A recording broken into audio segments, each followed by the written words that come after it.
च्या वतीने पुण्यामध्ये आज ग्लोबल कॅपेबिलिटी सेंटर्स च्या संदर्भात एक परिषद आयोजित करण्यात आली होती आणि देशातले आणि जगातले 125 प्रमुख बिझनेस हाऊसेस जे या क्षेत्रात आहेत ते उपस्थित होते। आपल्याला कल्पना आहे की आता जी नवीन वेव्ह आहे ही जीसीसीची वेव्ह आहे।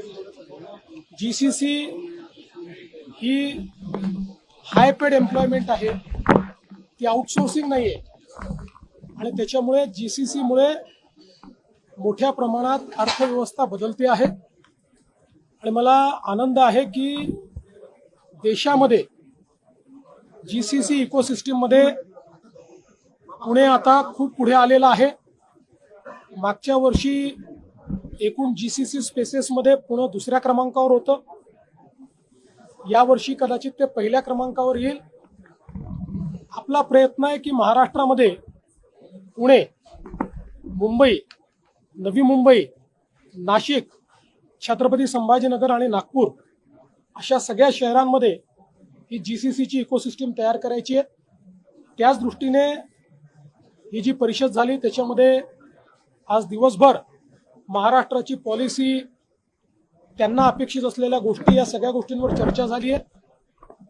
आज तरी देशामध्ये सगळ्यात चांगली पॉलिसी आपली आहे, पण त्यातही काही बदल त्यांना अपेक्षित आहेत, ते बदल करण्याची तयारी आपण दाखवलेली आहे। मला विश्वास आहे की निश्चितपणे महाराष्ट्र देशाच्या जीसीसी रेव्होल्यूशनला लीड करेल आणि पुणे ही त्याची राजधानी असेल। सर, चाकण एमआयडीसी मध्ये अनेक कंपनी ज्या आहेत त्या रस्त्यांवरती खड्डे असल्यामुळे सोडून जाण्याचा चाकणचा प्रश्न अतिशय जेन्युइन आहे, त्या संदर्भात एक बैठक झालेली आहे। हा पावसाळा संपल्यानंतर तिथलं सगळं इन्फ्रास्ट्रक्चर जे आहे हे अपग्रेड करण्याचं काम आम्ही करू आणि दुसरं सगळ्यात महत्त्वाची गोष्ट जी करण्याची गरज आहे ती म्हणजे आपण इतके वर्ष इंडस्ट्रियल टाउनशिप ऍक्ट तयार केला, पण जोपर्यंत या एमआयडीसी एरियाजला टाउनशिपमध्ये आपण परिवर्तित करत नाही तोपर्यंत त्याचं इन्फ्रास्ट्रक्चर आपण अपग्रेड करू शकत नाही किंवा त्याचा रखरखाव नीट होत नाही। म्हणून आता नगर विकास विभाग आणि एमआयडीसी उद्योग विभाग या दोघांनाही टार्गेट दिलाय। पहिल्यांदा पुण्याच्या जवळच्या ज्या चांगल्या आमच्या एमआयडीसीज आहेत यांना इंडस्ट्रियल टाउनशिपमध्ये परिवर्तित केलं की मग तिथेच पैसा उभा होईल आणि त्या ठिकाणी इन्फ्रास्ट्रक्चरचं जे काही देखरेख आहे ती करता येईल। पण मी निश्चितपणे आपल्याला सांगतो की चाकणचा विषय अतिशय गंभीरतेने घेतलेला आहे आणि आम्ही सोडवतो। आंदोलन झाली, जो पुणे नाशिकच्या संदर्भात आंदोलन झालं त्या आंदोलनापूर्वीच महाराष्ट्र सरकारने काकोडकर साहेबांच्या नेतृत्वात एक समिती केली आहे।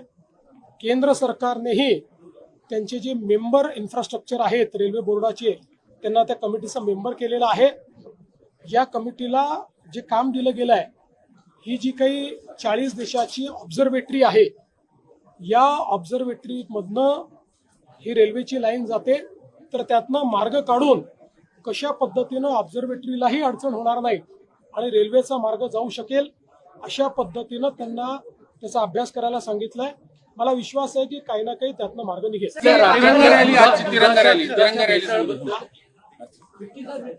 आपल्या देशाचे प्रधानमंत्री माननीय मोदीजींनी आपल्याला एक संदेश दिला की 9 ऑगस्ट क्रांती दिनापासून 15 ऑगस्ट पर्यंत देशातल्या सगळ्या युवांनी तिरंगा रॅलीच्या माध्यमातून आपली देशभक्ती तर प्रदर्शित करायचीच आहे, पण देशाच्या प्रती आपली प्रतिबद्धता देखील, त्याची उजळणी देखील करायची आहे आणि म्हणून तिरंगा रॅली चालली आहे। पुण्यामध्ये तिरंगा रॅली अभूतपूर्व अशा प्रकारचं पुण्यातल्या युवांनी त्याला समर्थन दिलेलं आहे आणि एक प्रकारे ज्याला आपण तिरंगा आपला जो ध्वज आहे त्या ध्वजाचा समुद्र हा इथे पाहायला मिळाला आणि विशेषतः तरुणाईचा उत्साह हा अतिशय आनंदित करणारा दूध प्रकल्पाविषयी कॅबिनेटमध्ये चर्चा झाली होती। पालघरचा जो दूध प्रकल्प आहे त्याची जागा एपीएमसी मार्केटला देण्याचा निर्णय घेतला, मग तिथल्या रहिवाशांचा काही निर्णय झालाय? त्यांना पालघरचा दूध प्रकल्प नाही आहे, पालघरमध्ये 40 वर्षापासून आपण एक जागा आरक्षित करून ठेवली आहे जी दुग्ध विकास विभागाकरता ठेवलेली आहे.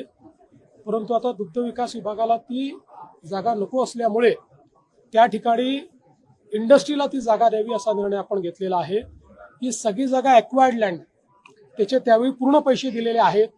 तथापि काही गावकऱ्यांच्या समस्या आहेत त्या आम्ही समजून घेऊ. राज्यात पुन्हा शिवराळ भाषणं सुरू झाली. राज्यामध्ये राज्यात पुन्हा शिवराळ भाषणं सुरू झाली. म्हणजे आंदोलन होत आहेत किंवा जी जात पडताळणी हे महाराष्ट्राला पुरवणारं काय आहे? पुन्हा जातीवादी, पुन्हा दंगली. दिलेली प्रमाणपत्र आहेत ते रद्द करतायत. थेट सरकारवरती टीका केली. मी स्पष्टपणे आपल्याला सांगतो, सरकार संविधानापर्यंत प्रमाणे चालतं आणि यापुढेही सरकार संविधानाप्रमाणेच चालेल.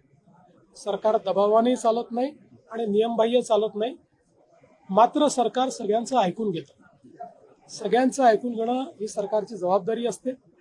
कोणी चांगल्या शब्दात मांडतं, कोणी वेगळ्या शब्दात मांडतं. कुठल्याही शब्दात कोणी मांडलं पण जर जनहिताचं असेल तर ते ऐकलं जाईल. संविधानात बसणार असेल तर ऐकलं जाईल.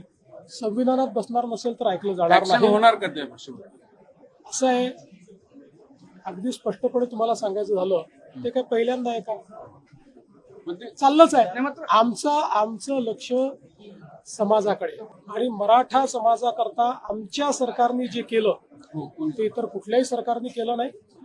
आम्हाला मराठा समाज असो, ओबीसी समाज असो, SC असो, ST असो, VJ असो, NT असो, संविधानाने सगळ्यांची काळजी घ्यायला सांगितलेली आहे.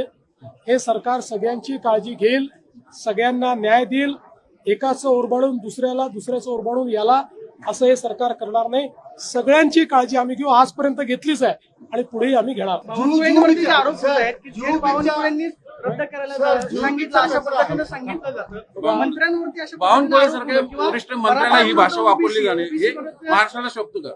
मला असं वाटतं की पहिल्यांदा तर कुठल्याही मंत्र्याकडे कोणाचीही तक्रार आली तर मंत्र्यावर संविधानाने टाकलेली जबाबदारी आहे की त्याची चौकशी करायला ती पाठवली पाहिजे.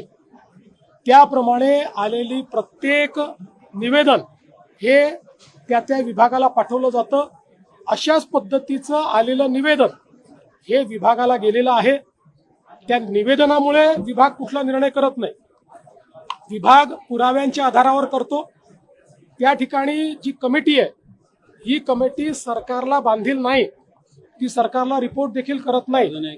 त्यांना पूर्णपणे न्यायालयाचा अधिकार आहे.